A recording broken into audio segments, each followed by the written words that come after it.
So preseason's going on right now. Have you found that training against or training for an SEC opponent is any different than training against a Conference USA opponent at all? No, I don't think so. I think you got to, approach it the same way as coaches. A game is like any other game, no matter who the opponent is, and you try to instill that in your kids, right? Nameless, faceless opponent, because really within a game, the only thing that matters is what you do and how you prepare and the things that you do well and what you're detailed at. So obviously we're facing a great opponent in Alabama, but it's like facing a conference opponent or anybody else. So I think our kids have approached it really well, and I'm excited to go see them play. What are you seeing so far as a strong suit of these guys this year?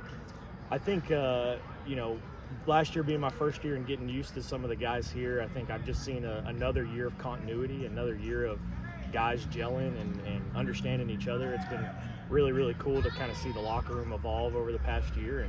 And I think our guys just really enjoy being around each other, which is really awesome. So we got a great team, great kids, good athletes, obviously, which helps. So, I'm excited to start the season with them and ready for them to get out there.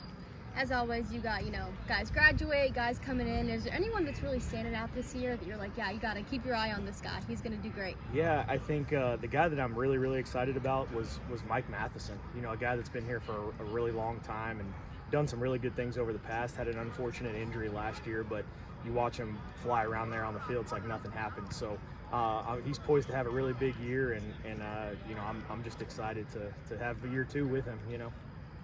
So most teams have the luck to have two great quarterbacks or three great quarterbacks in their quarterback room. It's a lot different than last year's with the departure of Austin Reed going to the Chicago Bears. What has it been like training with TJ Finley and Cade Belkamp? Sorry. Yeah. It's been great. It's been great.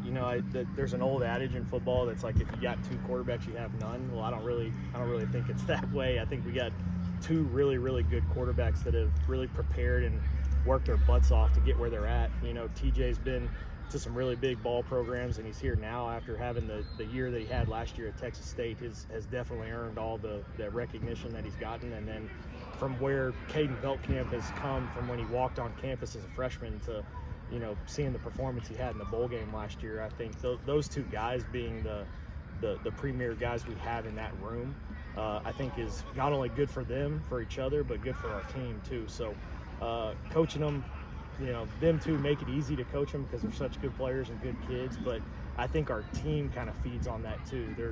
They're different leaders in how they speak and how they talk to everybody, but just great individuals and really passionate about the game and their teammates. And it's been really cool. It makes my job a lot easier.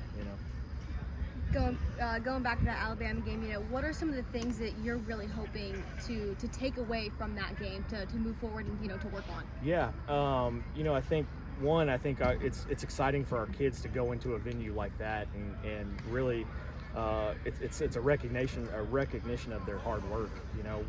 I think what we're looking for is, like everybody else in week one, there's going to be some jitters, there's going to be some mistakes, there's going to be things that don't go well, but really focus on what we do and our details and come out of there with some positives. Obviously, we're going to win the game. That's number one. So we're preparing for that, but we want to come out of there with, a lot of good stuff, hopefully, that happens and kind of expand on that to go into the next week.